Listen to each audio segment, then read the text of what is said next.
I've just had a love affair ever since with that area of the country. I just think it's the most wonderful place in the world. And that was in September of 42. And then I went out to Grinnell one time for a big formal dance that they had at the Officers Candidate School, and I loved Grinnell. It was just a beautiful old school, beautiful campus. And then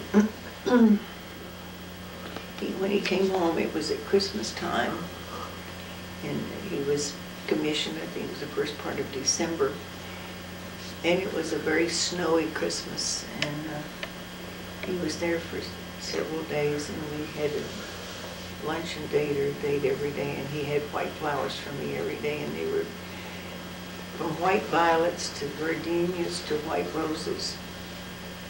And then when we celebrated our 40th wedding anniversary, he had found somebody who would do these same flowers in silk. So I have corsages upstairs of white roses, white violets, white gardenias. And I carried one of those when George was married in 1990. We were debating back and forth about getting married at that point, and didn't see any way that we could. We had to wait till after the war. But it was the most exciting, beautiful Christmas, and Christmas week. So he was going up then to see his parents, see his father and the family, and tell him goodbye before he went to Camp Sutton. And I was all alone. There were 4 of us that lived in this little penthouse apartment on Superior Street in Chicago in the shadow of the Palmolive Building. And that Christmas Eve, I went to midnight mass, and then I stayed for Cardinal Stritch's 2 other masses, and came home by myself and climbed those stairs and feeling very lonely. And the phone kept ringing, and it was George, and please take the train and come up. So I did, and I landed in a snowstorm up in Michigan. But we had a few days there and came back then together to Chicago, and he took the plane to fly to Camp Sutton. We didn't know where Monroe, North Carolina was.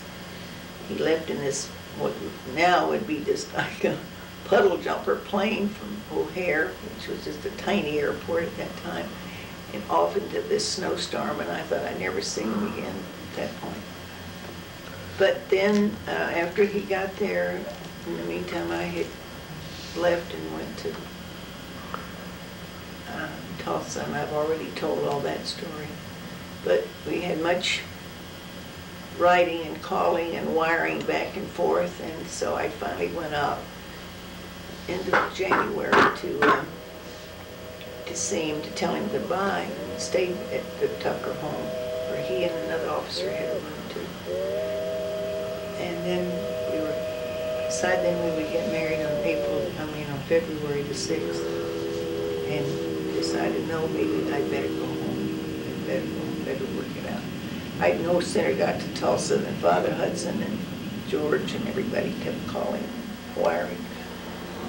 So in a day's time, I picked up a wedding dress and Daniel green slippers to wear, white satin slippers, and got back to Fayetteville. And in a few days, Mother and I left, and it took about 2 or 3 days to get from Fayetteville to Monroe.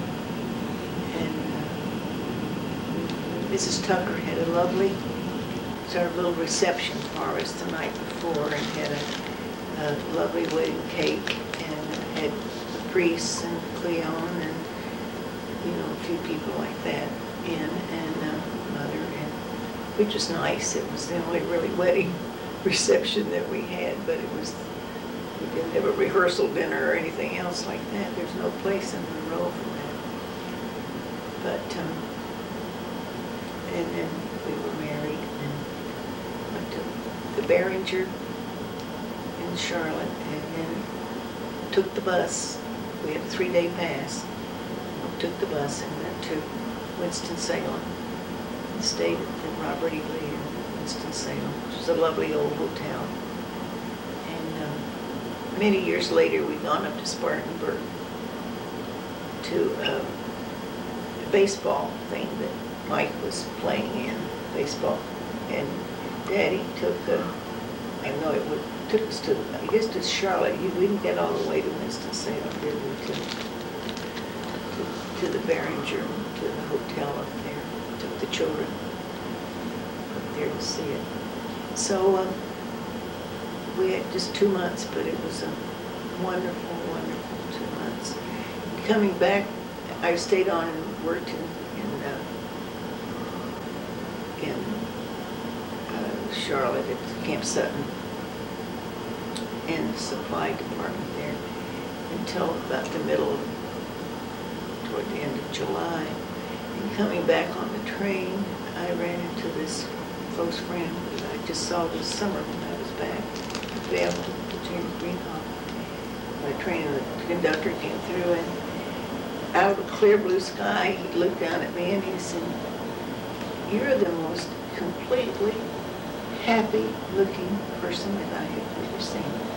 And I was just thought I was looking very normally, but I truly was. I am so thankful that we were married before the war and that I had that space of time together. And I think it meant a great deal to George, too, when he was overseas.